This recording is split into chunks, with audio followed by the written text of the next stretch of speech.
Здравейте от CarMedia BG. Днес ще ви представя монтирана мултимедия в автомобил на Toyota Avensis T25. Нека да видим как работи.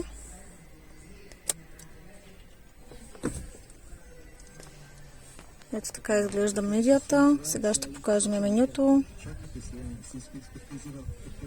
Това е мултимедия с процесор 8581, 6 ГБ RAM, 64 ROM. Имаме инсталирана iGo навигация.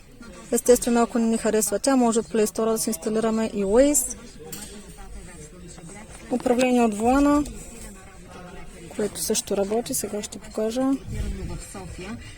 Усилваме, намаляме, сменяме музика и така нататък. Нека да видим и задната камера.